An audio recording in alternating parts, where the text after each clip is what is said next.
Terima kasih. Eh, Assalamualaikum warahmatullahi wabarakatuh. Senang sekali bisa kembali hadir di sini di webinar Yayasan Bundi Amal Peduli Kasih ya, SCTV Indosiar, karena memang eh, webinar ini udah dua kali tuh pesertanya banyak dan ini Bu Dewi ya dari berbagai daerah di Indonesia, dari berbagai kalangan gitu, pada semangat-semangat gitu daftar gitu ya. Ini sudah berapa nih? Sudah 62 ya, naik terus nih, rising terus nih ininya pesertanya. Dan kalau teman-teman mungkin ada yang mengikuti di webinar sebelumnya, saya dan teman-teman dari Berisik Project itu memang fokus ya pada literasi atau pemberian eh, pemahaman, pengajaran dan apa ya, tips and trick tentang bagaimana memanfaatkan smartphone untuk membuat konten-konten positif ya. Arahnya memang bagaimana teman-teman itu memanfaatkan potensi yang ada untuk eh, nggak cuma memanfaatkan tapi untuk memproduksi sesuatu gitu. Jadi yang namanya handphone ini yang keseharian kita itu digunakan untuk membuat konten positif apapun itu ya, terutama konten-konten yang sifatnya video story atau konten-konten yang sifatnya eh, jurnalism gitu ya, arahnya ke citizen journalism ya, karena ya perkembangan media kan sekarang sosial media adalah media dan setiap orang punya media gitu, makanya handphone atau smartphone itu alat yang sangat efektif ya untuk eh, kita menyuarakan sesuatu yang positif dengan konten-konten seperti itu. Nah, kelanjutan dari materi yang saya bawakan sebelumnya ya, eh, tentang smartphone journalism, kita lebih mengerucut lagi nih, smartphone journalism itu, oke kita bikin konten positif. Tapi konten positif yang seperti apa sih yang relate dengan keseharian kita, dengan karakteristik daerah kita, negara kita, Indonesia yang memang dekat dengan eh, beberapa kejadian bencana ya. Kalau tadi Ibu Dewi dari EPP memberikan contoh gunung-gunung yang masih aktif gitu, yang berpotensi untuk batuk ya. Tapi bukan hanya gunung ya, anomali cuaca, hujan yang sangat deras, badai topan, itu memang kita Indonesia karena karakteristik wilayahnya juga menjadi negara yang sering sekali terjadi bencana. Nah, bagaimana memanfaatkan ini nih, smartphone, supaya eh, punya manfaat, supaya bisa memproduksi konten-konten yang membantu penanganan bencana sebisa mungkin ya, atau minimal menjadi konten-konten yang mengedukasi tentang eh, bagaimana distribusi bantuan misalnya. Makanya saya ambil tema hari ini adalah tentang ini ya, bagaimana kita siap siaga meliput berita dengan alat yang kita punya menjadi seorang pewarta warga di daerah bencana. Subtemanya aman, etis, dan berdampak. Ini adalah konsep pelatihan jurnalisme yang apa ya, yang saya susun eh, dalam khusus dalam bentuk webinar YPP ya. Karena sebenarnya apa ya, efektifnya adalah menggunakan praktek langsung ya, bagaimana kita kalau misalnya saya ada di kelas gitu dengan teman-teman sekitar berapa orang nih, 60-an orang ini, maka enaknya praktek langsung gitu ya, membuat konten dengan handphone sampai editing sampai publish gitu. Tapi karena kita terbatas ruang dan waktu ya, ada yang di Sumatera, ada yang di Bogor tadi, jadi ini saya desain untuk pelatihan jarak jauh ya, webinar ya. Selanjutnya, eh nah, pada saat terjadi sebuah bencana yang dekat dengan kita, itu ada yang namanya menit-menit kritis ya, saat informasi sama berharganya dengan nyawa. teman-teman mungkin pernah lihat konten-konten berita atau di sosial media ya bagaimana bencana longsor, bencana banjir atau peristiwa kecelakaan pada saat itu telat penanganan atau telat orang-orang di sekitar telat bertindak untuk melakukan suatu, maka eh, potensi korban nyawanya hilang tuh besar gitu ya.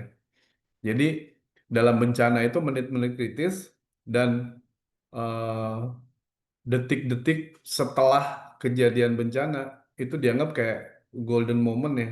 Bagaimana penanganan sebuah bencana itu menjadi meminimalisir dampak gitu ya terkait dengan korban, bangunan atau masifnya bencana gitu ya. Karena apa? Di jam-jam pertama warga tuh butuh informasi evakuasi yang akurat bukan sekedar tontonan drama. Jadi dari 2004 saya meliput saya jadi jurnalis ya di liputan MSCTV. Tsunami Aceh tahun berapa? 2004, 2005. Tsunami Aceh, terus kemudian Gunung Merapi, gempa Padang, beberapa kali meliput bencana. Itu jam-jam pertama itu, menit-menit awal itu sangat informasinya sangat dibutuhkan ya. Nah, kalau dulu kan kita masih pakai kamera besar. Sekarang kita mengandalkan sebenarnya jurnalisme warga yang lebih cepat karena dekat dengan daerah bencana. Nah, informasi awal itu kayak misalnya eh, tempat, lokasi, terus kemudian apakah tempat lokasi bencana jalan menuju ke sananya terputus, eh, adakah informasi tentang jalan alternatif menuju daerah bencana. Nah, informasi-informasi itu sangat dibutuhkan dengan cepat buat para tim penolong ya untuk mapping dan segera menuju lokasi bencana untuk menolong para korbannya. Nah, informasi yang cepat itu ada di apa tangan konten-konten kreator yang berada memang dekat daerah bencana. Nanti kita akan belajar bagaimana caranya ya. Tapi kira-kira filosofinya itu ya, bahwa kebutuhan nyata pada saat menit-menit awal itu menentukan cepatnya bantuan dan lancarnya proses bantuan di lokasi bencana. Dan informasi itu diproduksi oleh siapa dan diproduksi oleh orang-orang yang terdekat dengan daerah bencana. Nah, selain kebutuhan nyata itu, hati-hati juga dengan informasi yang bisa jadi menjadi ancaman buat bencana itu sendiri gitu. Kayak misalnya teman-teman mungkin ini ya bagaimana dampak negatifnya ya. Aku ceritain negatifnya dulu. Bagaimana informasi yang salah atau mungkin bahkan informasi yang diciptakan, informasi negatif yang diciptakan untuk apa namanya disebarkan dan terus kemudian mendapatkan persepsi yang salah dari netizen itu menjadi ancaman gitu ya. Kayak misalnya gini. eh, Ada teman-teman mungkin pernah lihat rekaman dari handphone, dari sosmed ya, bencana-bencana yang terjadi tahun-tahun sebelumnya gitu ya. Cuma di packaging terus kemudian diupload seakan-akan itu adalah bencana baru yang terjadi di sebuah tempat. Atau pada saat pasca bencana, kita melihat konten-konten yang apa istilahnya tuh distribusi bantuan yang berantakan. Misalnya logistik yang berebut ya. Terus kemudian narasinya juga dibikin kayak semacam ada kepanikan di situ. Nah, informasi-informasi seperti itu justru kontraproduktif ya buat penanganan bencana karena akan membuat semakin banyak orang panik dan memperburuk situasi atau kondisi penanganan bencana ya. Itu yang apa namanya menjadi ancaman dari penanganan bencana. Tapi selain ancaman tentu saja ada apa? Ada benefit yang menguntungkan untuk penanganan bencana ya. Jadi kayak misalnya informasi. Jadi saya punya pengalaman begini. Waktu gempa Padang itu ada daerah namanya di Bukit Tinggi ke sono lagi Ngarai gitu, ada Ngarai itu longsor, terus kemudian di bawahnya itu ada tertimbun, ya kami dapat informasi tertimbun 2 orang siswa, 3 orang siswa SD itu tertimbun longsoran, ya kan, tertimbun longsoran. Terus kemudian kami packaging itu, kami naikkan itu menjadi sebuah konten berita di Liputan 6 siang pada waktu itu, dan kami menceritakan situasi dan kondisi di tempat tertimbunnya longsor ketiga orang korban anak SD itu, dan kami menceritakan bagaimana di sini belum ada alat berat yang eh, membantu mempercepat proses evakuasi pada saat itu. Nah, akhirnya setelah kami melaporkan itu dalam siaran langsung di Liputan 6 siang, nggak lama ya, sekitar setengah jam dari jarak berita itu tayang, banyak relawan, banyak organisasi off-road, banyak dari TNI juga, dari polisi yang menuju ke tempat lokasi kejadian bencana itu, yang 3 orang anak SD itu tertimbun longsor, dan mereka tanpa dikomando, tanpa tanpa apa namanya, eh pokoknya mereka tuh bahu membahu langsung turun dan mengeruk longsoran untuk mempercepat penemuan eh, 3 orang korban gitu. Dan akhirnya 3 orang korban ditemukan walaupun memang sudah dalam keadaan meninggal. Nah itu salah satu eh, fungsi ya dari informasi atau packaging sebuah informasi bencana yang positif dan cepat untuk mempercepat proses evakuasi pada saat bencana.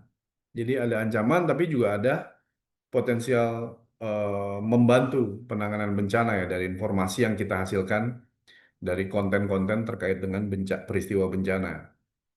Terus tantangannya memang ya banyak ya, artinya bagaimana, salah satunya adalah bagaimana mengubah warga lokal dari sekedar dari hanya korban atau penonton menjadi sumber informasi valid yang terkoordinasi ini. Kadang eh, apa namanya, eh, pada saat kita meliput bencana atau kita bikin konten dari eh, sebuah bencana, pasti kita kan butuh informasi ya dari korban, dari warga sekitar gitu yang tahu kejadian sebuah bencana, korbannya, kebutuhan apa sih yang sebenarnya yang mereka butuhkan. Nah, itu butuh butuh jam terbang dan butuh seni ya. Dan bagaimana juga kita memposisikan pada saat kita mencari informasi terhadap warga yang menjadi korban bencana, kita harus punya empati juga. Kita harus punya rasa bahwa kita nggak bisa memposisikan korban bencana ini sebagai narasumber biasa. Nah, pendekatannya itu adalah pendekatan yang ya empatik ya, supaya kita mendapatkan informasi yang akhirnya berguna buat kalayak gitu terkait dengan bencana yang terjadi ya. Next. Nah, eh, sebelum kita meliput sebuah peristiwa bencana, kita harus pasang ini dulu nih di niatan kita nih. Nawaitunya harus kita benahi dulu nih. Jangan sampai uh, kita hanya sekedar mengejar viral, tapi tanpa berpikir dampak sebuah konten yang kita buat atau kita publish di sosial media ini. Perbedaannya kira-kira ini ya, antara motivasi sebagai konten kreator yang hanya mencari viral atau jumlah viewers dan subscriber gitu ya, dengan pewarta warga yang meliput bencana. Tujuan utamanya itu kalau pemburu viral hanya mengejar engagement, sensasi, dan likes gitu. Kalau tujuan seorang pewarta warga yang meliput bencana harusnya ini ya, pengurangan resiko bencana dan solusi gitu. Sikap di lapangan gitu ya. Kadang gitu kalau konten kreator yang biasanya hanya berpikir visual-visual yang bombastis dan apa visual-visual yang potensial viral itu ngejar eksklusivitas. Terus kemudian ya menerobos zona bahaya gitu, padahal itu dilarang masuk gitu ya zona merah ini. Tapi kalau pewarta warga itu yang cerdas, mereka menilai resiko, taat sama petugas yang memang tugasnya adalah penanganan bencana, mungkin seperti BNPB atau Basarnas gitu ya, dan mengutamakan nyawa. Nyawa siapa? Nyawa kita sebagai content creator, sebagai pembuat story, dan nyawa korban ya. Terus kemudian fokus visual gitu. Kalau misalnya cuma ngejar viral doang tuh biasa eksploitasi dengan visual-visual yang kayak gitulah ya, visual-visual yang lebay, berlebihan gitu ya untuk ngejar engagement gitu ya.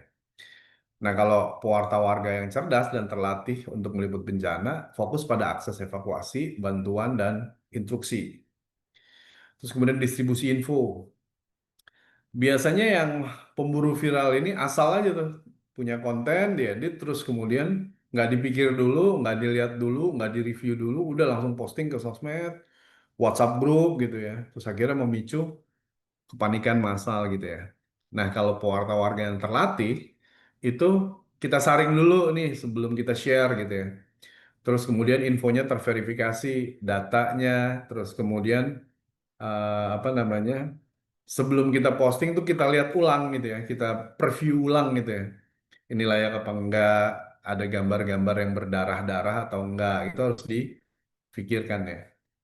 Nah, contoh dari beberapa apa namanya poin-poin ini ya, terutama sikap di lapangan ya, eh, mengutamakan nyawa, nyawa kita sendiri dan nyawa korban adalah eh, begini. Saya punya contoh yang memang ini kayaknya jadi budaya, ya nggak semua ya, cuma artinya ada ada banyak yang eh, masih terjebak itu ya pada saat kita melihat sebuah peristiwa kecelakaan atau bencana gitu ya. Kita tuh mengeluarkan handphone atau kamera gitu ya untuk cover itu, untuk syuting itu. Padahal sebenarnya yang di depan kita, yang di hadapan kita itu butuh pertolongan. Misalnya ada kecelakaan di jalan raya itu ada bis gitu ya, eh, di turunan remnya blong gitu, terus kemudian isinya anak-anak sekolah yang sedang berwisata gitu. Ini banyak contoh sebenarnya kasus kayak budaya seperti ini ya. Bisnya kecelakaan, terus kemudian orang-orang di sekitar yang lewat atau warga sekitar yang apa namanya dekat dengan lokasi kejadian itu justru mengeluarkan handphone atau kameranya untuk meliput atau untuk syuting, ngambil gambar, foto atau video, terus kemudian secepat-cepatnya gitu pengen ngirim ke WhatsApp grupnya atau dibikin story ya. Padahal sebenarnya yang lebih penting dari sebuah konten yang tidak senilai dengan nyawa itu adalah bagaimana kita menolong korban bencana atau korban kecelakaan yang ada di hadapan kita, bukan merekamnya. Karena apa? Karena kita lahir kan sebagai manusia ya. Jadi seharusnya sifat-sifat manusiawi lah, sifat-sifat kemanusiaan lah yang harus kita kedepankan gitu. Karena kita bukan lahir sebagai apa konten kreator gitu ya. Jadi kita pada saat lahir gitu ya brojol gitu ya dari rahim ibu kita gitu, dari kandungan ibu kita kan nangis gitu. Weh, itu sifat manusia gitu loh. Kita kan bukan konten kreator yang pada saat lahir keluar dari kandungan ibu kita terus kemudian dada-dada terus kemudian halo guys gitu kan. Kita bukan itu ya. Jadi yang dimaksud dengan mengutamakan nyawa ini adalah nyawa kita sendiri. Kita harus safety ya pada saat kita meliput, dan kita juga harus memikirkan nyawa korban atau nyawa orang lain yang kita liput. Next, slide selanjutnya. Oke. Nah, bagaimana mengubah relawan menjadi pusat informasi kredibel ya? Kalau misalnya kita di daerah bencana ya, mungkin teman-teman di sini ada yang dari PMR, PMI atau dari Pramuka dan pernah membantu penanganan bencana gitu ya. Sebenarnya relawan ini juga bisa menjadi eh, apa ya ujung tombak informasi kebencanaan ya.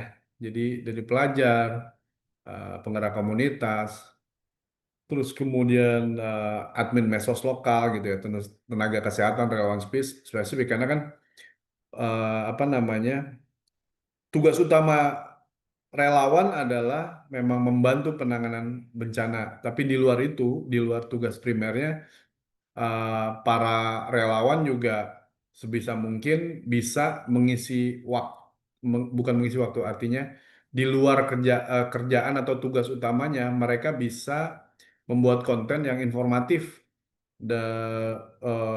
buat penanganan bencana, diupload di sosmed untuk informasi yang berguna buat relawan lainnya ya. Ini contohnya kayak misalnya pada saat seorang relawan pramuka ya atau PMR gitu atau pencinta alam gitu ya. Selain menolong, selesai menolong, misalnya terus kemudian mendistribusikan bantuan logistik gitu ya. Mereka bisa merekamnya gitu ya, terus kemudian menginformasikan di daerah-daerah tertentu mungkin butuh apa nih yang paling urgent atau paling penting gitu. Misalnya di sebuah daerah itu banyak bayi atau balitanya yang membutuhkan Pampers dan eh, susu formula untuk bayi dan balita, maka dia bisa sekalian gitu pada saat distribusi bantuan meliput atau syuting informasi tersebut supaya apa? Supaya relawan lain atau yayasan lain atau bantuan lain nanti yang mau masuk ke daerah itu mereka juga bisa mapping, mereka bisa memetakan kebutuhan apa yang paling urgent dan harusnya diprioritaskan ya, gitu ya. Itu contohnya apa mengubah relawan menjadi pusat informasi kredibel. Lanjut, next slide. eh Tiga pilar utama. Jadi yang pertama, pilar itu aman ya. Aman buat siapa nih? Aman buat kita sebagai pembuat, aman buat korban bencana, dan aman secara digital ya. Artinya konten yang mau kita buat ya harus kita review dulu sebelum kita share ya. Apakah ini aman dan tidak berdampak, justru tidak berdampak negatif buat penanganan bencana. Yang kedua, etis, jurnalisme dan martabat. Penerapan 5W1H ya itu standar dalam dunia jurnalistik ya kan. Dan buat pewarta warga ini basic juga gitu ya. Eh, informasi atau paket informasi yang kita share itu harus mengandung what, why, when, where, ya kan, who gitu kan, dan how gitu kan. Terus kemudian verifikasi ulang untuk ngecek sebuah informasi atau statement dari narasumber ya, dan kode etik jurnalistik ya. Terus kemudian yang kedua etis, yang ketiga adalah berdampak. Jadi memproduksi konten gawai yang actionable dan memikirkan komunikasi resikonya gitu ya. Dan eh, packaging yang berdampak ini dipikirkan juga ininya ya, apa namanya, eh, dari sisi etiknya gitu. Kadang berdampak, tapi dari sisi etik itu ada visual-visual yang kurang etis ya, misalnya ada gambar darah atau ada gambar korban bencana yang terlalu berlebihan gitu dieksploitasi. Ini hati-hati juga ya, gitu. Lanjut. Nah, ini yang saya maksud dengan tadi ya, tidak ada cerita yang senilai dengan nyawa. Wajib mengenali bahaya sekunder, gempa susulan, bangunan rapuh, kabel putus, ya, kerumunan panik. Ini harus kita apa ya? Pada saat awal memasuki daerah bencana itu, ini harus kita pikirkan ya. Pada saat misalnya letusan gunung Merapi ya tahun berapa itu 2010 beberapa kali saya liputan uh, Gunung Merapi pada saat meletus itu kita sudah persiapkan semua ya, helm, terus kemudian alat-alat safety lah ya, termasuk sepatu gitu ya yang kuat panas gitu. Tapi hal yang belum kita antisipasi pada saat kita liputan waktu itu adalah bagaimana debu vulkanik itu ternyata berbeda dengan debu biasa. Jadi debu vulkanik itu kecil-kecil tapi tajam dan itu berbahaya buat mata. Jadi riset-riset seperti itu penting ya karena kita harus juga membutuhkan kacamata pada saat ada letusan gunung supaya kita aman ya. Kita penilaian resiko kita tuh bisa sebelum kita berangkat bisa di lokasi pada saat kita sudah berada di lokasi bencana ya. Bahkan saya jadi ingat bagaimana eh, saya jadi sedih nih. Ada teman saya seorang kameramen ya, jadi memang meliput sebuah peristiwa bencana ya. Dulu kalau mungkin teman-teman ingat itu ada kapal Levina namanya yang terbakar di laut sekitar Tanjung Priok ya. Dan kameramen kita tuh almarhum Guntur namanya ikut menjadi korban ya.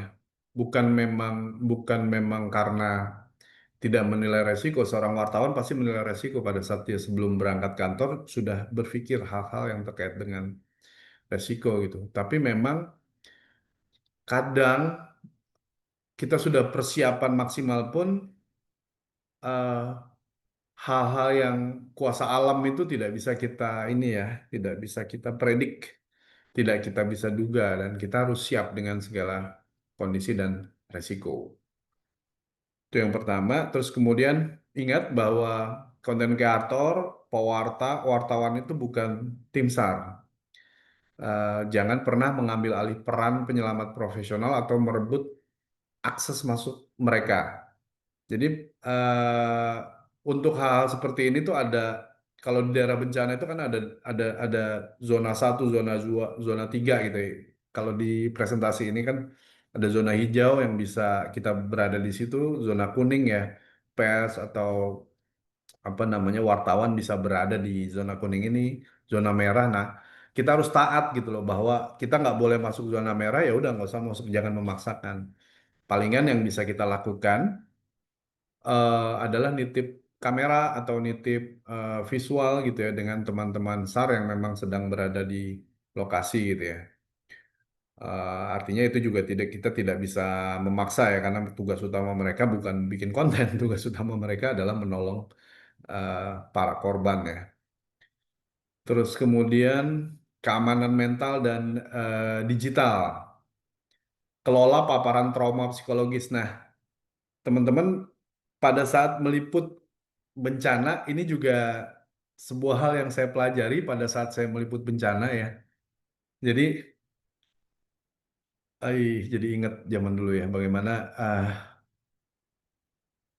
eh, kita tuh harus apa ya? Harus siap juga dengan paparan trauma psikologis yang mungkin bisa kita alami gitu dengan melihat korban misalnya tsunami Aceh ya. Bagaimana korbannya itu banyak sekali dan mengenaskan gitu ya dan itu bikin ada beberapa teman juga yang akhirnya apa namanya secara mental tuh kena gitu ya pada saat melihat dan meliput gitu ya bencana tsunami Aceh ya. Nah itu juga harus kita siap dengan itu ya saling apa menguatkan antar wartawan, antar jurnalis dan antar sesama mungkin pewarta warga gitu ya mengelola paparan trauma psikologis pada saat kita meliput bencana gitu. Artinya potensi potensi kena trauma itu ada gitu ya. Terus kemudian eh oke, ini lebih teknikal lagi ya. Batasi sebar lokasi real time atau identitas diri jika situasi beresiko memicu persekusi atau doxing. Ini untuk liputan sebenarnya peristiwa yang berpotensi untuk disalahgunakan mungkin informasinya ya. Kira-kira seperti itu. Lanjut. Nah, ini anatomi pewarta warga tangguh ya. Mandiri secara logistik. Ini buat safety juga nih. Kepala ya, kita siapkan helm, kita siapkan masker, ya kan, odol kalau kita liputan unjuk rasa gitu kan, menghindari paparan gas air mata, terus kemudian ransel, air minum, obat-obatan pribadi, P3K gitu, logistik diri sendiri gitu ya. badan ya kan, pakaian yang berwarna terang dan mudah mudah dilihat ya pada saat kita meliput bencana.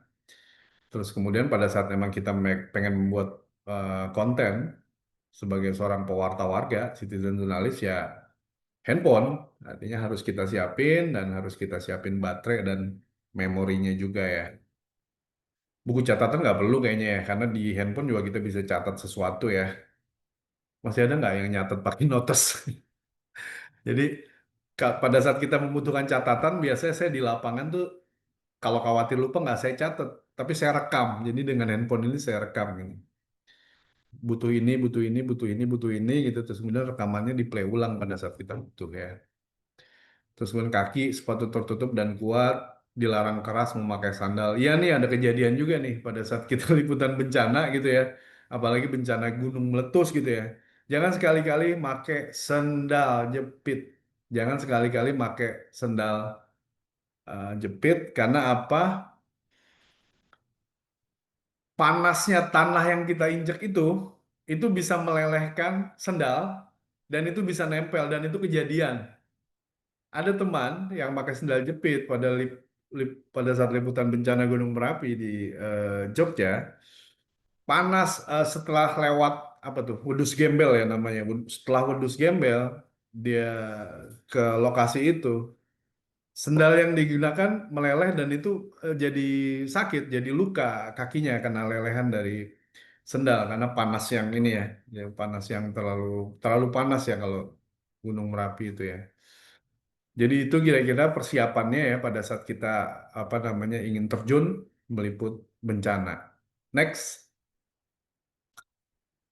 mengabarkan fakta menjaga martabat ya.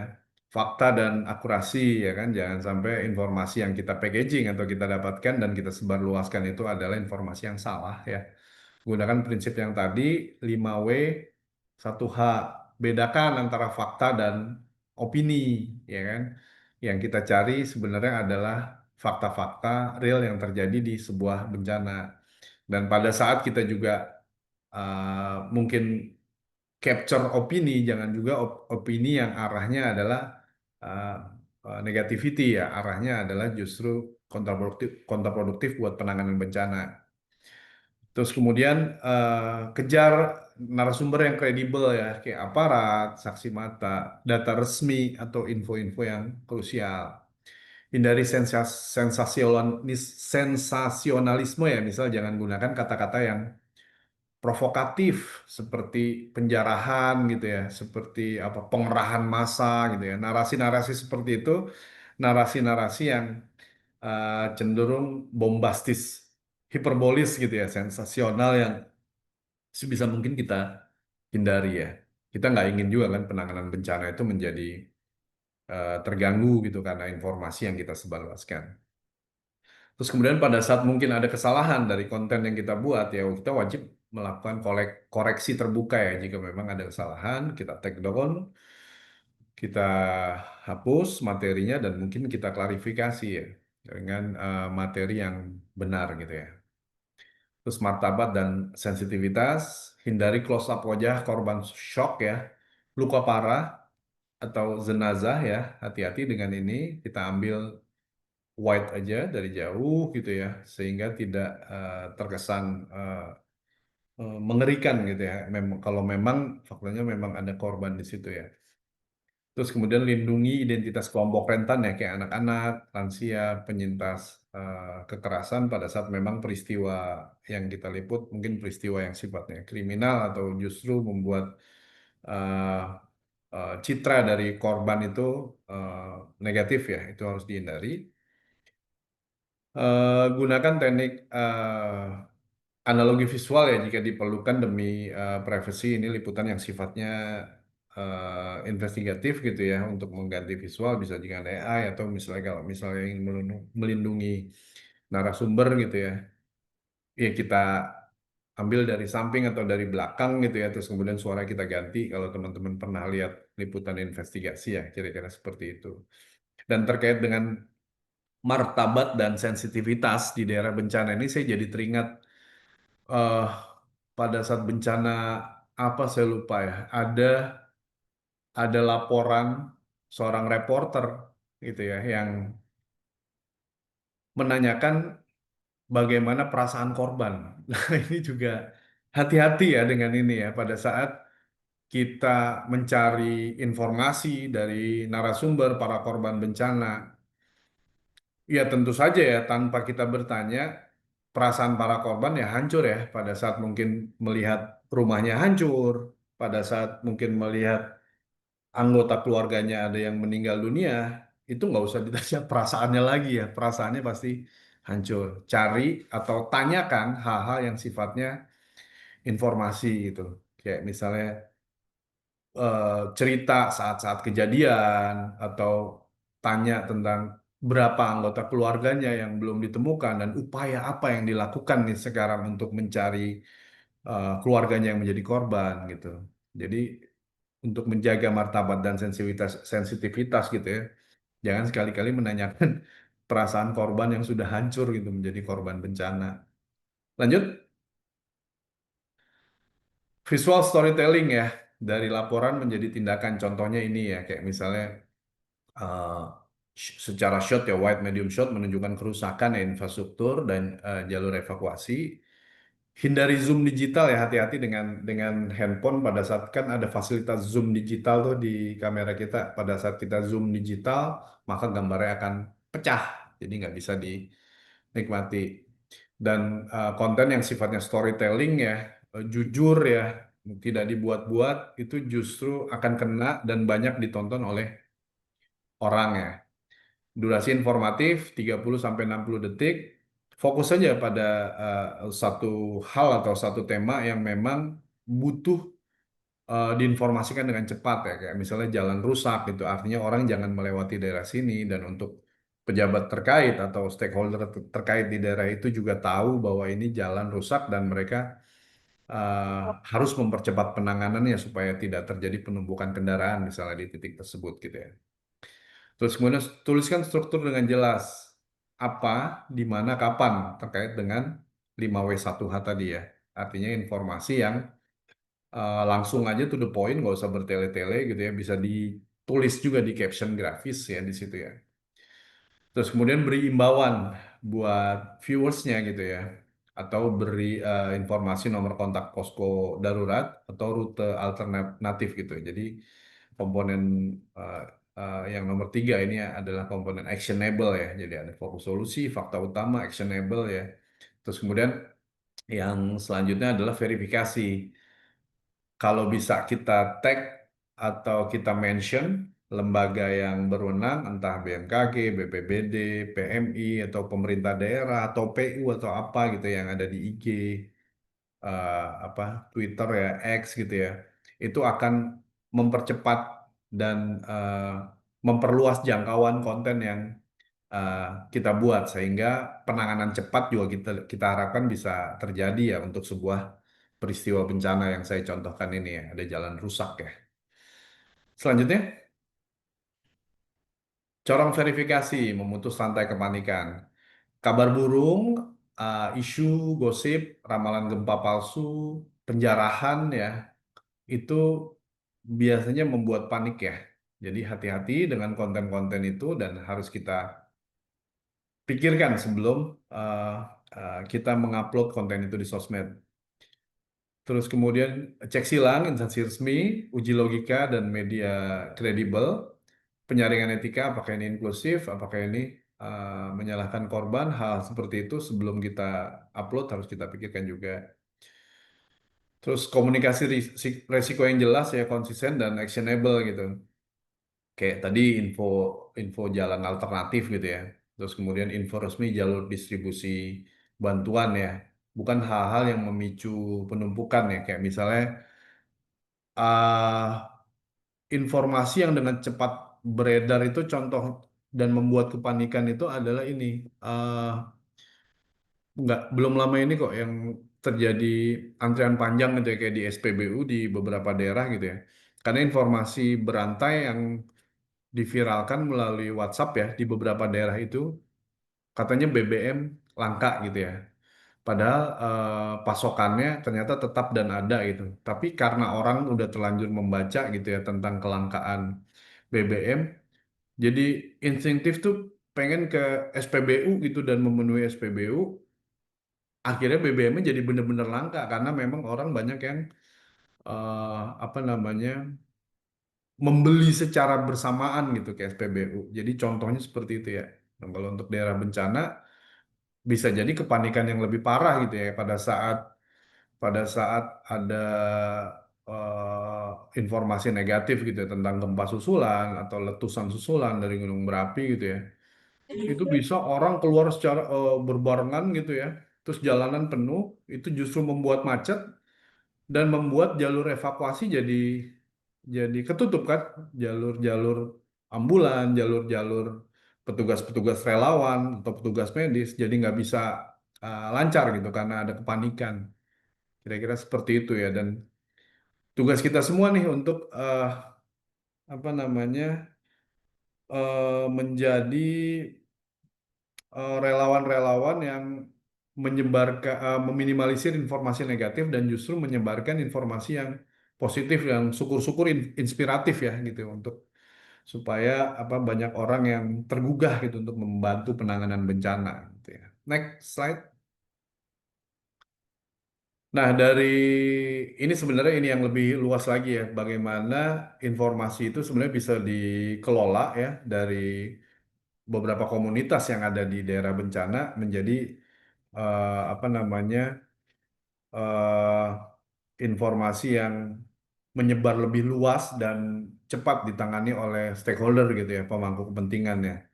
Ada tim pewarta warga, korban juga, terus kemudian tim humas BPBD. Kalau semuanya bisa bergandengan tangan dan berkoordinasi, ini akan menjadi senjata yang efektif untuk publikasi atau penyiaran informasi-informasi bencana yang terpercaya ya. Lanjut.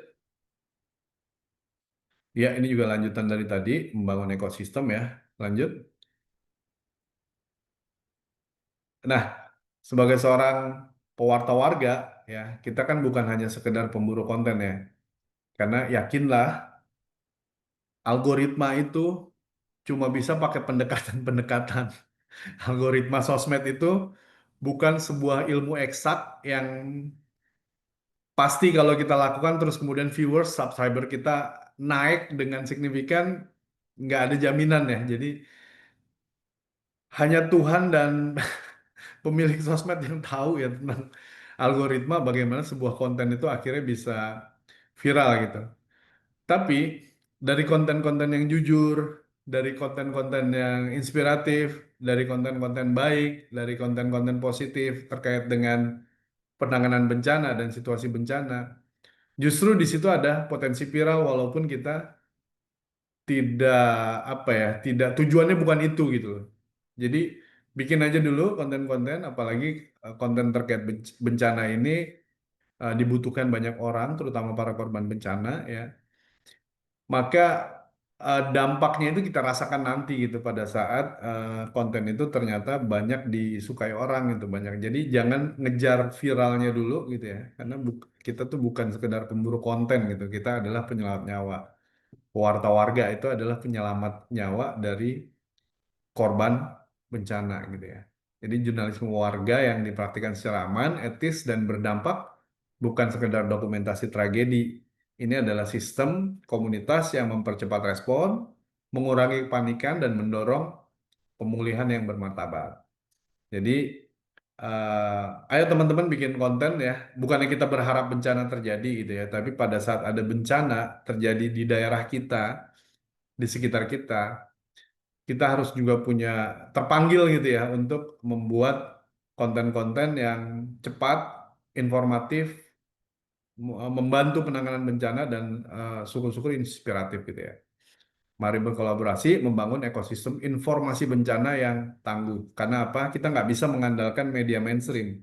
Karena media mainstream juga punya keterbatasan akses ya masuk-masuk ke daerah. Walaupun kami misalnya dari Liputan 6 SCTV itu punya koresponden di berbagai daerah gitu. Cuma pastinya koresponden untuk menuju ke lokasi bencana juga punya kendala dan keterbatasan ya, apalagi kalau misalnya jalur terputus gitu. Nah, konten-konten informasi dari teman-teman lah yang jadi andalan kami gitu, sehingga kami dapat mengamplifikasi konten-konten tersebut di media kami dan sosial media, kira-kira seperti itu supaya penanganan bencana lebih cepat dan efektif, kira-kira seperti itu. Demikian teman-teman materi dari saya. Semoga apa namanya tercerahkan dengan materi ini. Kami serahkan ya, saya serahkan ke moderator Ibu Dewi. Silakan Ibu Dewi. Ya, baik. Terima kasih Mas Radit. Oh, keren banget ya Mas Radit. Aplaus dulu dong Mas Radit. Yeay. Oke. Ah, baik, Mas Radit itu lengkap banget tadi ilmu yang sudah disampaikan ya teman-teman ya. Setuju banget kalau mau jadi citizen journalism atau pewarta warga, tadi istilahnya pewarta warga ya. Itu benerin dulu niatnya, nawaitunya. Jangan cuma mau cari viral atau engagement. Karena kalau kita udah salah tujuan, maka salah juga akan kesana-sananya tuh bakalan salah juga.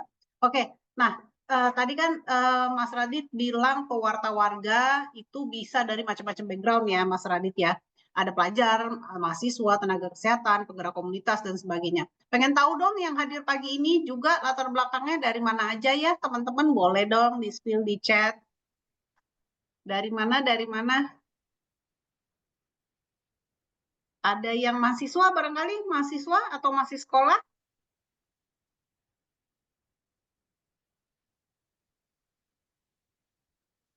Mohon mati dulu. Oke. Psikolog, mahasiswa psikologi. Wow, psikologi. Iya, oke. Sip, staf usaha madrasah. Keren. Mahasiswa Jember. Oke, Riau Siak Indrapura. Konten kreator. Nah, udah biasa kalau konten kreator berarti ya mahasiswa komunikasi. Banyak mahasiswa ya, Pak. Ya, jadi banyak mahasiswa-mahasiswa di sini yang tertarik untuk menjadi pewarta warga. Ya, tim liputan lembaga Islam Jakarta Islamic Center sambil kuliah, mantap. Oke, guru di SMA Cilengsi, keren. Ya, konsultan bisnis pun bersedia ya, siap jadi relawan pewarta warga. Mantap teman-teman semuanya, saya appreciate banget dengan semangatnya. Dan alhamdulillah kita dapat ilmu yang ini banget ya, aplikatif banget ya, langsung bukan teori-teori di awang-awang, bukan. Oke.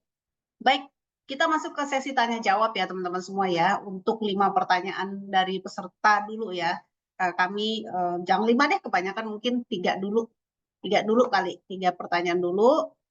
Tapi sebelum itu saya juga mau mengingatkan bahwa nanti jangan lupa ya isi absensi dan feedback form dengan nama yang sebenarnya. Karena kalau disingkat-singkat atau namanya gonta-ganti nanti sertifikatnya tidak dapat kami kirimkan. Oke, seperti yang tadi sudah disampaikan di tata tertib ya, pertanyaan hanya diajukan secara langsung dengan raise hand terlebih dahulu. Jangan nyolong start. Oke, raise take down dulu handnya, take down dulu, take down dulu.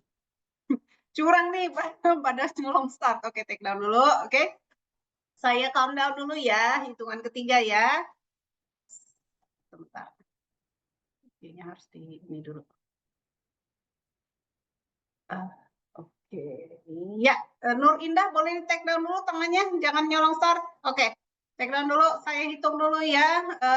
Dalam hitungan ketiga saya take down. Apa namanya? Saya hitung mundur ya. 3, 2, 1. Raise hand.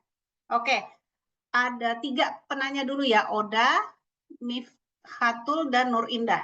Oda dulu, silakan Oda. Oda on cam, harus on cam. Oh, tidak on cam. Oda, maaf ya. Oke, Miftahul. Miftahul. Jannah. Silakan. Oda dan Nur Indah nggak bisa ya karena nggak on cam. Silakan Miftahul. Baik, terima kasih atas waktunya. Di sini saya ingin bertanya kepada Bapak. Kita kan sekarang setiap hari mengkonsumsi berita yang ditampilkan di media sosial dan kadang beberapa media yang kita beberapa visual yang kita konsumsi itu berdasarkan dari AI gitu loh. Nah, pertanyaan saya, bolehkah sih AI itu digunakan untuk menggambarkan atau memvisualisasikan bencana alam yang terjadi seperti itu? Karena sekarang kan AI hasilnya sangat mulus sekali gitu loh Bu. Jadi apakah AI itu diperbolehkan untuk digunakan? Terima kasih. Oke, makasih Mbak Miftahul. Mungkin perlu diklarifikasi ya, AI-nya ini untuk sebagai sumber informasinya atau sebagai ilustrasi? Sebagai ilustrasi saja, Bu. Oh, ilustrasi. Oke. Oh, boleh langsung aja kali ya, Mas Radit ya. Iya, terima kasih Mbak Miftahul Jannah ya dari Jombang ya. Eh, jadi kalau kita bicara tentang informasi tentang kebencanaan ya, tentu saja ya kita harus bisa membedakan opini dengan fakta ya. Pertama ya, prinsipnya seperti di slide yang saya kasih tadi gitu. Dan yang dibutuhkan sebenarnya untuk percepatan penanganan bencana dan membantu korban adalah hal-hal yang sifatnya fakta yang terjadi di lapangan. Jadi tentu saja gambar-gambar real atau gambar-gambar visual-visual real dan narasi-narasi real yang dibutuhkan gitu ya, bukan eh, yang sifatnya ilustrasi ya. Mungkin maksudnya visual ini adalah ilustrasi ya. Ilustrasi yang dibangun atau dibuat dengan AI. Kecuali pada ini kan kita bencana yang terjadi fresh ya. Artinya bencana yang terjadi memang real dan fresh gitu kan waktunya gitu kan. Kecuali kita memang ingin membuat sebuah kayak eh, paket sejarah mungkin ya, atau kita pengen bikin liputan packaging tentang bagaimana bagaimana terjadinya erupsi gunung berapi gitu ya. Itu bisa aja pakai AI gitu ya, karena itu yang sifatnya timeless ya. Artinya orang apa viewers itu bisa melihat kapanpun gitu. Tapi pada saat untuk informasi-informasi yang terkait dengan penanganan bencana, mau nggak mau emang harus fakta yang kita kejar, mau nggak mau emang harus gambar-gambar real yang kita syuting dan kita informasikan gitu. Jadi AI itu hanya untuk paket-paket atau packaging-packaging yang sifatnya berupa paket features lah tentang kebencanaan. Kira-kira seperti itu. Semoga bisa menjelaskan ya Mbak Miftahul. Makasih. Oke, makasih Mas Radit. Kita ini lagi ya, untuk pertanyaannya boleh nanti kita ulang lagi raise hand-nya. Tolong teman-teman yang mau bertanya, nyalakan dulu kameranya ya, nyalain dulu kameranya. Nyalain dulu kameranya, kalau mau bertanya nanti baru kita raise hand. Yang raise hand tapi kameranya mati, nggak bisa kita pilih. Karena tadi sudah ditentukan ya di awal ya. Oke, baik. Saya hitung lagi, hitung mundur lagi, 3, 2, 1. Sebentar. Dodi Hidayat tadi duluan ya. Dodi Hidayat take down dulu, take down dulu. Oke, saya hitung mundur lagi. Jangan ada yang, kalau saya belum selesai, jangan raise hand dulu, matikan dulu raise hand-nya semua. Nah, matikan raise hand-nya, matikan. Oke, saya hitung mundur ya. 3, 2, 1. Ya, Devaldi, Ahmad, Dodi. Silakan Devaldi. Ayo, jangan ragu-ragu Devaldi. Kedengeran ya Bu ya? Ya, kedengeran. Oke, izin sebelumnya terima kasih Pak Raditya Wicaksono atas materinya tadi. Saya izin menyampaikan 2 pertanyaan aja Pak soal tadi kita misalkan di lingkungan kita terdapat tragedi bencana gitu. Lalu kita secara impulsif untuk merekam itu dan mempublikasikannya. Nah, pertanyaan saya adalah, misalkan kita belum tahu pasti ini Pak soal bencana itu apakah misalkan kebakaran atau kecelakaan gitu ya. Kita kan nggak tahu ya itu bencana atau kecelakaan yang parah, perlu bantuan segera atau bisa ditanggulangi dengan warga setempat. Nah itu gimana Pak? Misalkan kita nggak tahu juga kebenarannya itu kan bener apa enggak itu kecelakaan. Intinya kita nggak tahu itu pasti atau enggak kecelakaan, tapi kita tetap rekam. Nah, ketika udah rekam lalu kita publikasikan video kita itu, apakah ada pidana mungkin Pak atau pelanggaran atas kita mempublikasikan kejadian yang belum tentu benar seperti itu. Lalu pertanyaan kedua, kan saya kan tim liputan Islamic Center nih Pak. Kadang kalau ada bencana di Jakarta khususnya ya, eh, di luar Jakarta juga termasuk kayak bencana banjir di Sumatera kemarin, kami biasa mengucapkan bela sungkawa gitu Pak melalui sosial media kami. Nah, yang saya pelajari dari teman-teman tim liputan sana, apakah benar gitu ketika kita mempublikasikan sebuah bencana dalam bentuk belasungkawa, kita tidak boleh memperlihatkan ketragisan dari bencana itu tuh Pak. Itu benar apa enggak gitu? Mungkin itu aja Pak. Maaf ya kalau kurang agak gimana gitu pertanyaannya. Terima kasih. Ya, makasih Mas Devaldi. Jadi yang pertama, kalau masih ragu, kita sendiri masih ragu ya, tapi udah sempat udah sempat ngerekam gitu ya, itu boleh nggak Iya, diluaskan. Kemudian yang kedua, kalau mengucapkan bela sungkawa itu sebenarnya menunjukkan ketragisannya itu boleh apa enggak? Silakan Mas Radit. Nanti abis ini baru Ahmad ya, baru Dodi. Silakan. Iya. Terima kasih Devaldi, Aldi ya. Wah ini tim Islamic Center ya. Ini tim humasnya Islamic Center ya, Valdi ya.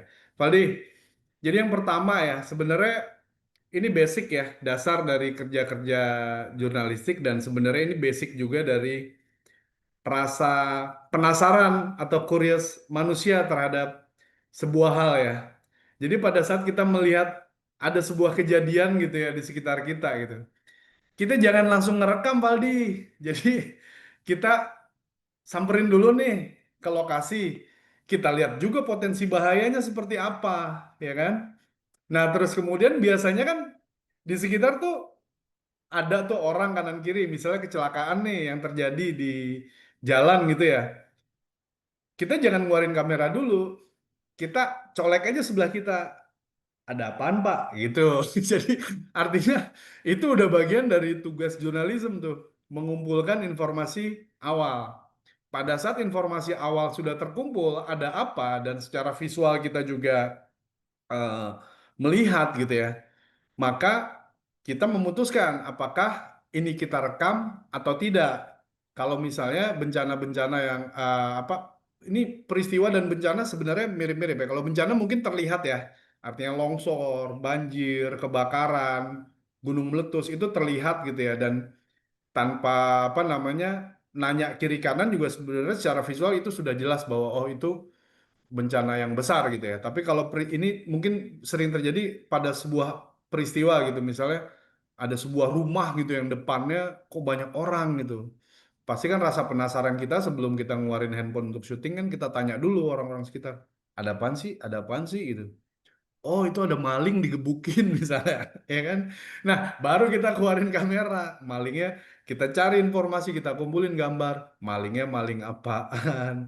Gimana cara malingnya bisa ditangkep? Terus kemudian prosesnya gimana nih setelah mereka dia ketangkep dan biasa digebukin ya. Hati-hati dengan gambar digebukin ya, karena itu gambar-gambar sadis ya.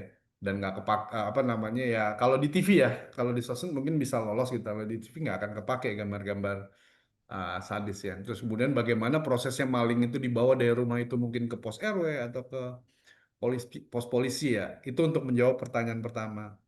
Untuk menjawab pertanyaan kedua, ini ini ya eh, lebih kepada konten humas ya kayaknya ya. Bagaimana misalnya sebuah lembaga gitu. Dalam contoh ini Valdi di Islamic Center gitu ya, mengucapkan turut berduka terhadap sebuah bencana, tapi juga apa namanya pertanyaannya boleh nggak mengambil gambar-gambar yang tragis ya? Yang pertama saya jawab ini sebenarnya eh, apa namanya hati-hati ya, harus berhati-hati teman-teman yang apalagi yang di humas dan lembaga gitu ya, bagaimana kita istilahnya gitu ya riding the wave dari sebuah bencana gitu dan membuat sebuah postingan yang empati, hati-hati dengan pemilihan gambar. Pada saat gambar-gambar yang kita pilih itu justru apa ya eh, terlalu lebay ya, berlebihan, memperlihatkan darah, memperlihatkan apa ya yang gambar-gambar yang sadis ya, itu justru jadi eh, publikasi negatif dan menurunkan citra dari lembaga yang di ini ya, lembaga yang memposting ya ucapan duka cita tersebut gitu. Jadi dipilah dan dipilih hindari gambar yang eksploitatif istilahnya dan sensasional karena sebenarnya message-nya kan udah diterima dari wording atau caption bahwa si lembaga turut berduka cita gitu. Bukan berarti apa namanya memanfaatkan gambar-gambar bencana itu untuk kebutuhan publikasi gitu. Tapi ya message-nya yang paling penting bagaimana si lembaga itu punya empati terhadap sebuah bencana. Itu aja sih. Lanjut. Ya, cukup jelas ya, Mas Devaldi ya. Saya lanjut ya ke Ahmad Yaslim tadi. Silakan langsung disampaikan. Selamat pagi Pak Radit, Pak Wicaksono. Saya pengalaman di psikologi kebencanaan. Selain itu juga aktif di citizen journalism. Memang citizen journalism ini kan beda kayak jurnalistik ya. Apa tips sederhana untuk mengamankan dulu kita sebagai media informasi warga selama itu bencana dan tidak mengganggu privasi keluarga korban? Seperti itu. Oke, itu aja Mas Ahmad. Silakan Mas Itu aja. Radit. Gimana? Saya agak kurang jelas Bu Dewi. Coba bisa diulang Mas Yaslim? Jadi bagaimana memastikan dulu keselamatan kita ya Mas Ahmad ya? Ya, pertama kan media informasi warga harus kita dulu yang selamat, bukan orang lain. Ya. Oke. Oke. Paham. Jadi terima kasih Mas Yaslim. Apa namanya yang ternyata relawan juga ya. Yang pasti sudah melihat banyak apa namanya hal-hal yang menyedihkan atau apa namanya tragedi ya di bencana itu ya. Ya, ya benar. Jadi yang harus kan dalam slide saya sebelumnya kan tidak ada cerita yang senilai dengan nyawa gitu. Nyawa siapa? Nyawa kita sendiri sebagai seorang pembuat konten atau citizen journalism dan nyawa warga korban bencana. Intinya ya harus peka dengan sekeliling. Intinya juga kita harus prepare bencana apa yang kita hadapi gitu loh. Pada saat bencana yang kita hadapi adalah bencana gunung berapi ya siapkan gunung meletus gitu ya, erupsi gitu ya, siapkan kacamata, siapkan helm gitu ya. Pada saat kita meliput di banjir bandang ya, kita siapkan pelampung, kita siapkan helm juga, kita siapkan sepatu boot gitu ya, supaya meminimalisir dampak negatif bencana gitu terhadap kita sendiri gitu sebagai peliputnya gitu ya. Pertanyaan kedua apa tadi terkait dengan Nggak ada. sensitif? Mas Keluarga Yaslim korban hanya itu loh, satu. Pak, yang kadang egonya tinggi itu. Keluarga Oh, keluarga korban. korban, paham, paham. Ya, jadi saya paham banget nih yang dimaksud Mas Yaslim. Bagaimana cara kita pendekatan ya terhadap keluarga korban pada saat kita membutuhkan informasi dari narasumber yang merupakan korban bencana. Yang pertama, ini agak-agak seni sebenarnya ya dan butuh jam terbang. Kita butuh lobby dan lobby itu kadang kita juga nggak harus di awal apa namanya kayak menyatakan bahwa diri kita wartawan atau pembuat konten gitu ya. Kita sebagaimana ya apa namanya orang yang berada di daerah bencana kita kenalan dulu, terus kemudian kita nongkrong ya kita mungkin eh, nongkrong bareng di warung, ngopi bareng gitu ya, ngobrol gitu ya. Nah perlahan pada saat memang warga korban bencana ini pasti juga ada yang sensitif ya terhadap wartawan dan agak-agak ogah gitu ya kadang ya terhadap pembuat konten gitu untuk memberikan statement gitu ya. Tapi dengan lobby, dengan apa pendekatan yang baik dan penuh empati ya bahwa maksud kita baik, tujuan kita baik, yakin lah Mas Salim, niat baik itu apa istilahnya ya, niat baik itu akan ketemu lawan juga yang baik terhadap kita karena kita punya niatan baik untuk menolong membantu korban gitu loh dan hati-hati dengan apa namanya pilihan kata atau pilihan diksi yang cenderung mungkin kadang ya ada nih beberapa penyakit wartawan juga gitu cenderung arogan gitu ya karena jurnalis atau wartawan itu dihindari lebih baik kita andap asor ya, apa istilah Jawanya tuh. Artinya kita tetap membumi, kita tetap asik aja gitu menjadi seorang warga biasa gitu, tapi perlahan kita buka identitas kita bahwa kita adalah seorang wartawan yang membutuhkan informasi dari korban bencana. Itu tipsnya Mas Yaslim ya, semoga membantu. Ya, baik. Terima kasih Mas Radit. Terima kasih Mas Ahmad Yaslim ya untuk pertanyaannya. Kita lanjut ke pertanyaan ketiga dari Mas Dodi. Silakan Mas Dodi, singkat padat. Siap, Bu Dewi, mohon izin. Mas Radit, saya mau tanya nih, kan dalam dinamika hidup ini yang bisa jadi konsumsi berita tidak hanya bencana alam ya.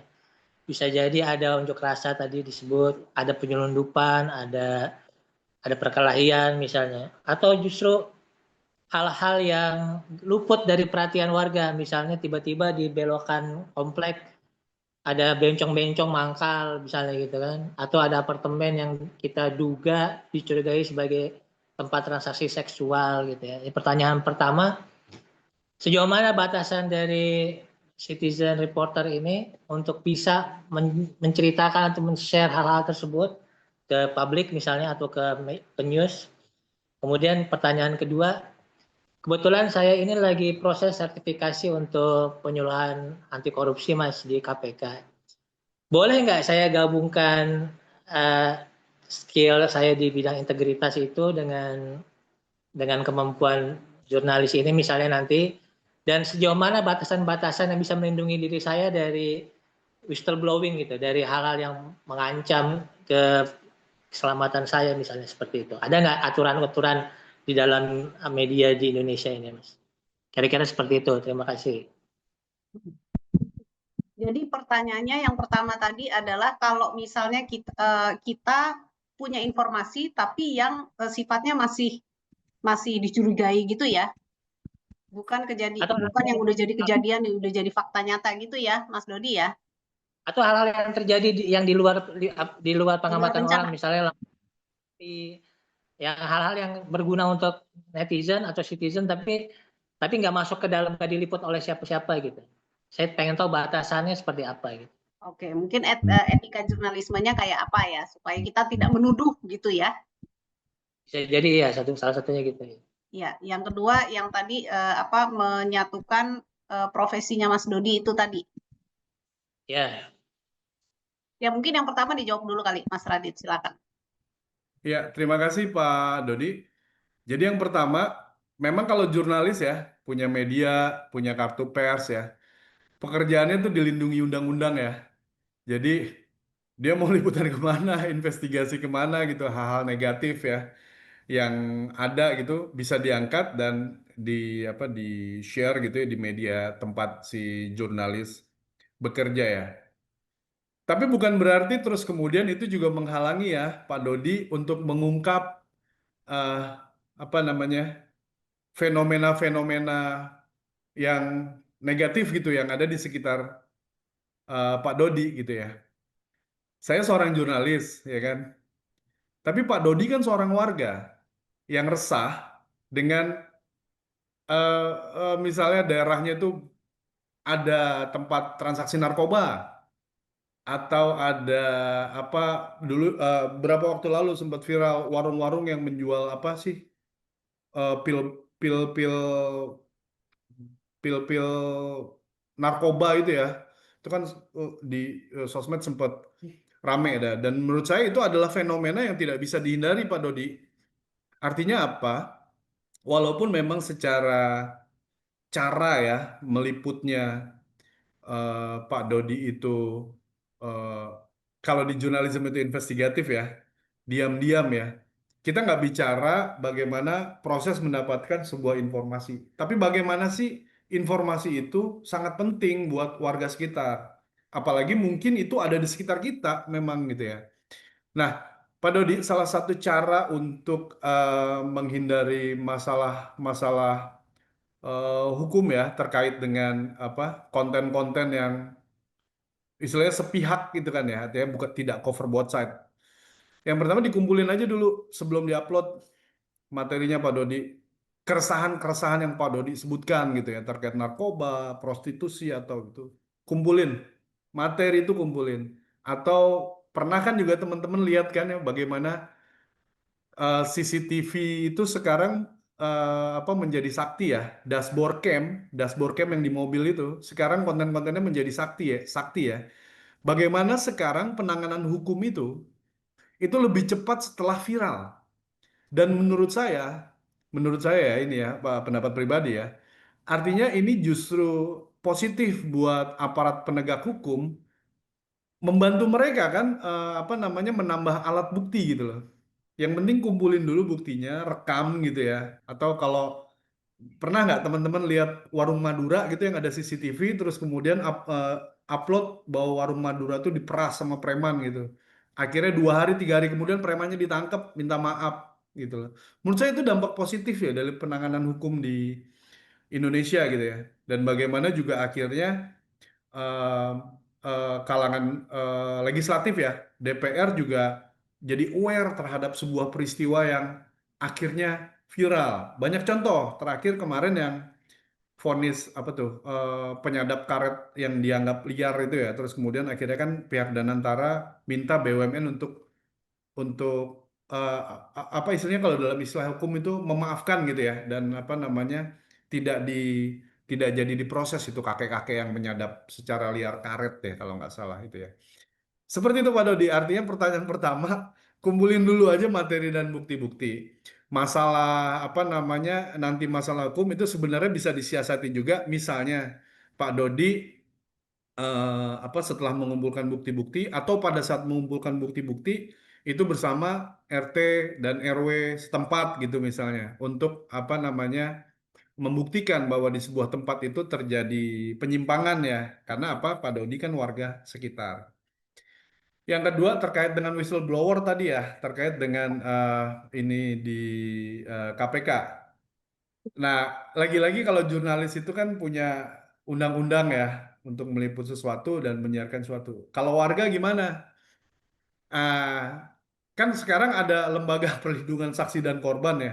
Saya jujur secara undang-undang saya harus riset dulu ya undang-undang apa yang melindungi whistleblower ya. Tapi setahu saya untuk whistleblower juga di KPK kan ada ininya ya, ada aturannya gitu ya yang melindungi whistleblower. Jadi ya artinya untuk sebuah kebenaran sih seharusnya nggak perlu takut ya, karena kita sebagai warga juga punya kepentingan terhadap hal itu ya. Dan apa namanya kalau misalnya dibutuhkan memang yang rame nih kayak misalnya kasus antara ada sebuah organisasi ya, sebuah organisasi gitu yang dianggap apa menculik seorang gitu karena seorang itu apa membuat membuat konten di WhatsApp gitu yang mengancam atau apa gitu yang mengganggu gitu. Terus kemudian akhirnya kan jadi panjang tuh ya mungkin teman-teman tahu ya organisasinya. Terus kemudian sama si orangnya itu yang menjadi korban, akhirnya juga kan didampingi pengacara dan minta perlindungan lembaga perlindungan saksi dan korban. Kalau menurut saya sih sekarang eranya sudah berubah ya. Artinya konten-konten yang tadinya apa ya hanya bergantung pada media mainstream biasa, sekarang ruangnya sudah terbuka luas ya. Bagaimana juga, nah ini ada dampak juga nih sebenarnya dari sebuah konten ya. Ingat nggak teman-teman, bagaimana dulu itu banyak ya yang komplain terhadap sirene petugas aparat di jalan gitu ya. Terus akhirnya keluar kan regulasi bahkan apa namanya perintah dari pemerintah pusat gitu yang untuk membatasi sirene itu dinyalakan gitu ya, kecuali untuk hal-hal yang urgent kayak ambulan, terus kemudian pemadam kebakaran. Nah, itu salah satu dampak lah kira-kira bagaimana kekuatan warga di sosial media dengan keberaniannya mengambil konten dan mengupload konten akhirnya punya dampak positif buat siapa? Buat kemaslahatan umat, buat kita sendiri. Demikian Pak Dodi, mudah-mudahan ini ya menjelaskan ya. Terima kasih. Oke, siap. Terima kasih banyak. Oke, terima kasih Mas Radit dan Mas Dodi. Ini kita masih ada waktu ya sekitar 10-15 menit. Mungkin saya akan buka pertanyaan untuk dua penanya dan dua pertanyaan yang ada di chat boleh dipilih langsung oleh Mas Radit. Gitu ya Mas Radit ya. Mas Radit mau penanya langsung dulu aja kali ya. 2 orang sambil Mas Radit nanti ngelihat yang di chat boleh dipilih langsung. Ya, silakan 2 penanya, saya hitung raise hand ya, hitung mundur 3, 2, 1. Oke, Krisdayanti sama Rizky. Sip, silakan Mbak Krisdayanti. Oke, selamat siang. Selamat siang, apakah suara saya terdengar jelas? Siang ya terdengar. Oke, aman ya. Begini, pertanyaan saya, dalam meliput bencana pasti ada etika, ya kan? Apalagi kalau mau dapat keterangan dari keluarga korban. Misalkan kalau kita ingin membuka wawancara sama keluarga, ada etikanya kan? Untuk menunjukkan empati. Misalkan seperti ini ucapannya. Bapak Ibu, kami turut berduka cita. Sebelumnya kami turut berduka cita. Saya tahu Bapak atau Ibu masih dalam berduka, tapi terima kasih atas kesediaan waktunya dalam wawancara ini. Nah, lanjut wawancaranya kan. Pertanyaannya, apakah yang saya sampaikan tadi itu bisa disampaikan atau ada etika lain dalam mendapatkan keterangan dari keluarga korban? Itu saja sih, terima kasih. Oke, mungkin sebelumnya sebelum kamera on ngobrol dulu apa gitu kali ya, Mbak Krisdayanti ya. Ya boleh, mungkin ini Mas Radit udah lebih berpengalaman. Silakan Mas Radit.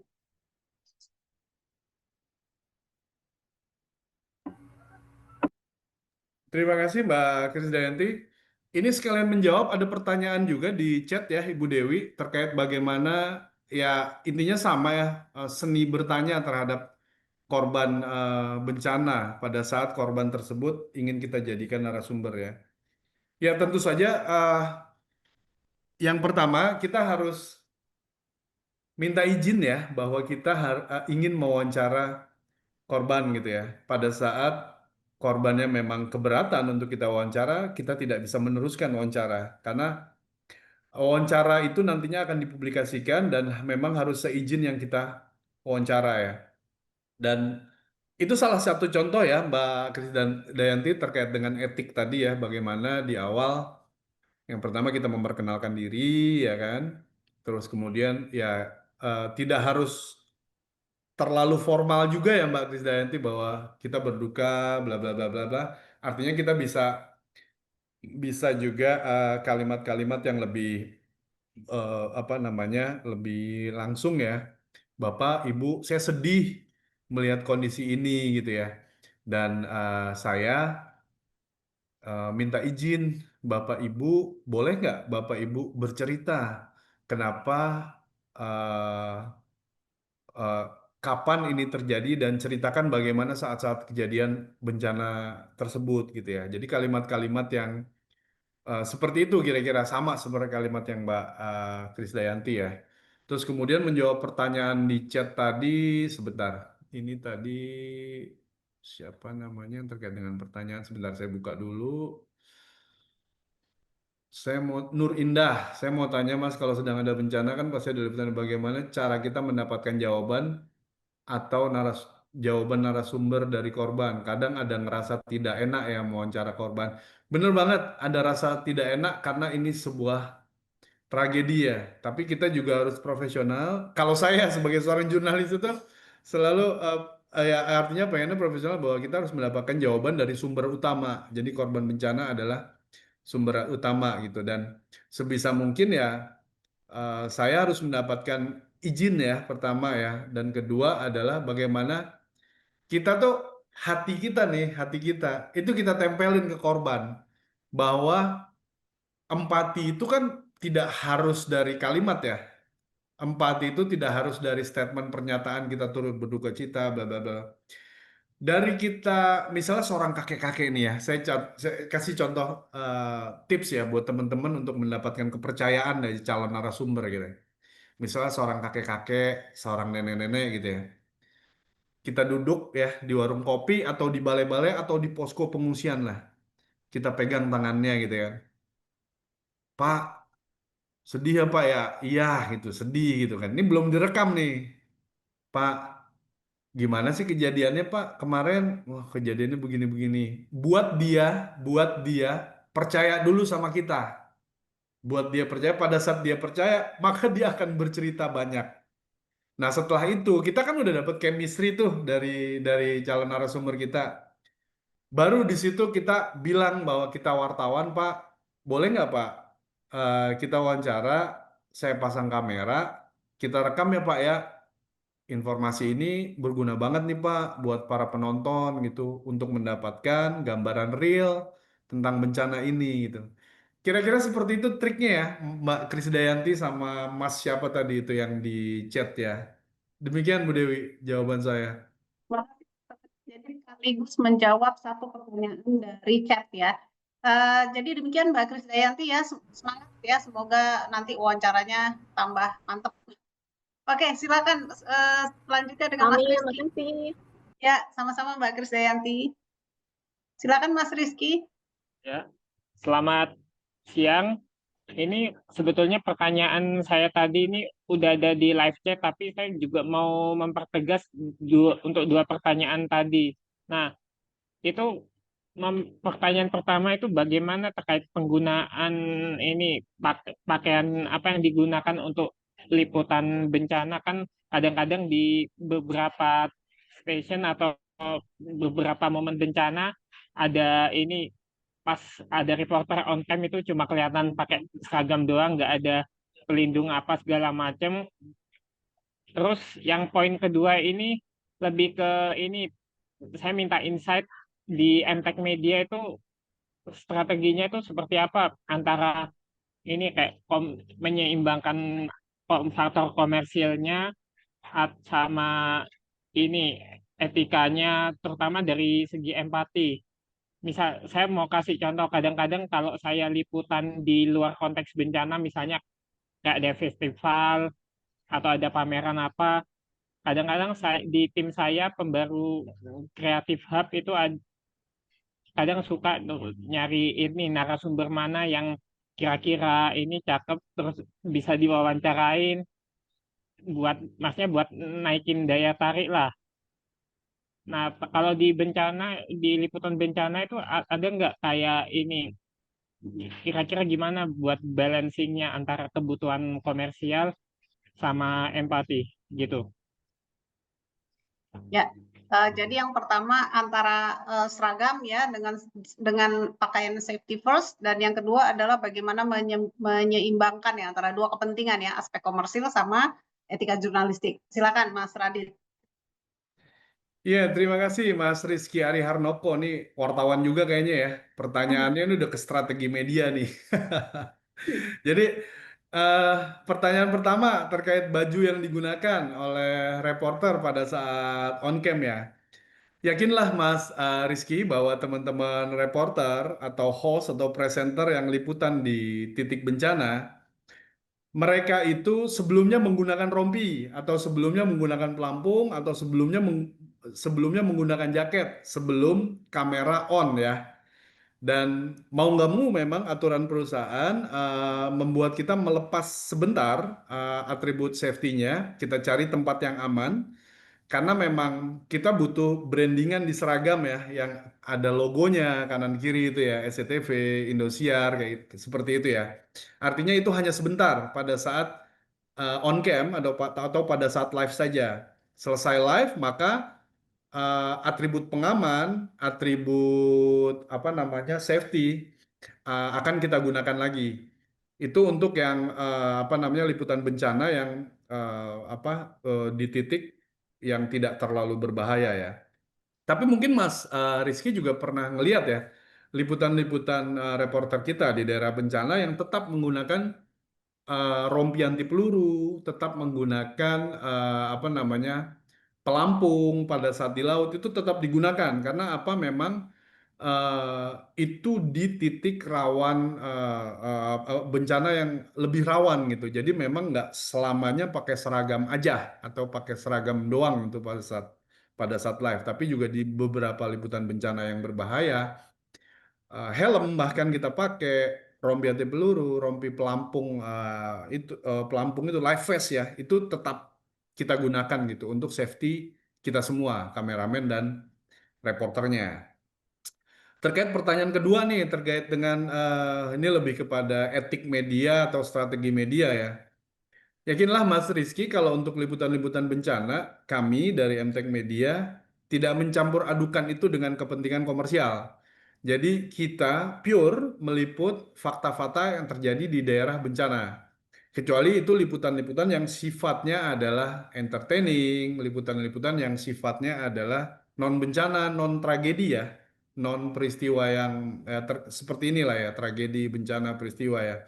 Maka benefit-benefit yang terkait dengan marketing ya kayak misalnya narasumber yang good looking, terus kemudian mungkin kalau mungkin pernah lihat liputan arus mudik arus balik gitu kan, ada rompi brandingan dengan produk-produk yang mensponsori, maka itu mungkin dimungkinkan gitu ya, karena terkait dengan benefit yang dikejar perusahaan ya. Tapi untuk liputan-liputan bencana, untuk liputan tragedi dan peristiwa, kita tidak mencampur adukan antara apa namanya jurnalisme dan kepentingan apa itu tadi, kepentingan strategi marketing ya. Kira-kira seperti ya. Komersial. Mudah-mudahan Ya, menjawab ya. ini Thank you.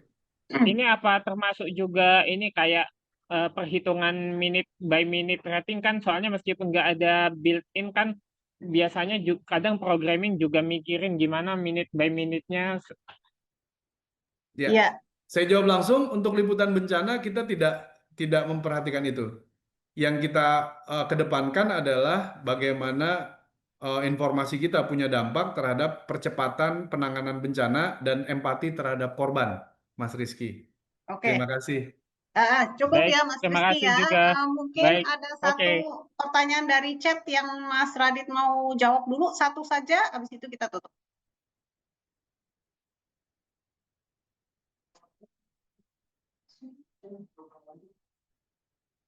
Suaranya kok sebentar, Mas Radit suaranya hilang. Ya, ini pertanyaan terakhir nih Oke. di chat ya. Gimana kita warga? Oh, udah ya? Udah, sebentar. Pertanyaan apa lagi nih? Sebagai mahasiswa mungkin perihal pelituan dapat belajar di Persma Jurnalistik. Misal untuk yang umum bagaimana kira-kira Bapak? Nah, jadi oke, di Persma atau jurnalistik mahasiswa itu dapat ya materi-materi jurnalistik. Tapi sekarang di sosmed ya kayak di YouTube itu juga banyak kok apa namanya channel-channel atau pengajaran-pengajaran terkait dengan jurnalistik. Tapi eh, saya saran saja ya buat teman-teman mahasiswa yang terkait dengan jurnalistik, jurnalistik itu tidak akan habis dipelajari. Ilmu jurnalistik itu terus berkembang ya dari buku-buku, konten-konten gitu ya. Cuma kita sendiri tidak akan menjadi seorang citizen jurnalis atau jurnalis yang benar-benar real seorang jurnalis kalau kita nggak melakukan peliputan atau membuat konten-konten terkait dengan citizen journalism. Jadi kalau itu cuma ilmu doang, percuma. Jadi kita harus jalan, kita harus punya plan, ya kan? Kita jalan misalnya bencana, kita ke daerah bencana, sebisa mungkin kita cover bencana, sebisa mungkin kita bikin produksi konten-konten citizen journalism sebanyak-banyaknya gitu yang membantu penanganan bencana. Ilmu itu kalah sama praktek. Jadi lebih banyakin prakteknya deh dibanding mempelajari ilmu. Karena itu akan membentuk karakter kita sebagai seorang citizen jurnalis yang handal dan itu nambahin jam terbang. Itu aja dari saya, Bu Dewi. Oke, baik, terima kasih. Ini nggak terasa ya dari tadi pertanyaannya semuanya antusias. Kami appreciate banget untuk teman-teman semua yang udah dengan semangat mengajukan pertanyaan ya dan mengikuti webinar ini sampai akhir. Ini sesi tanya jawab kami sudahi ya Mas Radit ya, karena dan minta maaf ya karena tidak semua pertanyaan bisa kami akomodir karena keterbatasan waktu, dan Mas Radit juga teman-teman setelah ini juga ada tugas lagi ya, beliau tidak pulang, kami ada di kantor SCTV Indosiar di Senayan City. Jadi sekali lagi kami ingatkan teman-teman untuk bisa mengisi absensi dan feedback form karena sertifikat hanya bisa dikirim kepada mereka yang mengisi absensi dan feedback form. Oke, kita masuk ke sesi foto bersama karena sekarang sudah menuju siang dan kita sudah mau menyudahi webinar ini, dan webinar ini seru banget dari tadi ya. Jadi sayang kalau tidak kita dokumentasikan. Oke, silahkan didokumentasikan teman-teman panitia.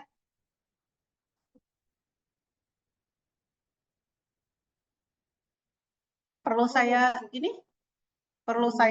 countdown ya, saya countdown ya untuk yang di halaman 1. 3, senyum dong, senyum. Nyalakan kameranya, senyum. 3, 2, 1. Sudah? Oke, yang di halaman 2. Oke. Senyum semuanya, nyalakan kameranya. 3, 2, 1. Oke, sudah? Yang halaman terakhir ya. Halaman 3. Semuanya dinyalakan kameranya. Senyum. 3, 2, 1. Oke, baik. Terima kasih teman-teman semua atas kehadirannya di webinar hari ini. Dan kita sudah 1,5 jam ya. Sekali lagi terima kasih banyak Mas Radit untuk waktu dan ilmunya yang sudah dibagikan kepada kita semua. Terima kasih juga teman-teman semua yang sudah mengikuti jalannya webinar ini dari awal sampai akhir dan semangatnya yang begitu menggebu-gebu. Kami doakan semoga semuanya bisa jadi pewarta warga yang sukses ya. Dan sampai ketemu di webinar-webinar YPP selanjutnya. Saya Dewi Domiranti, Mas Raditya Wicaksono, dan seluruh tim YPP pamit undur diri. Jangan lupa jika ingin berdonasi, silakan ke YPP, bisa membuka web YPP di ypp.co.id atau di sosial media kami @YPP_Indosiar SCTV. Oke, follow semua sosmed YPP dan jangan lupa berbuat baik. Karena kebenaran kita, harapan mereka. Assalamualaikum warahmatullahi wabarakatuh. Dadah.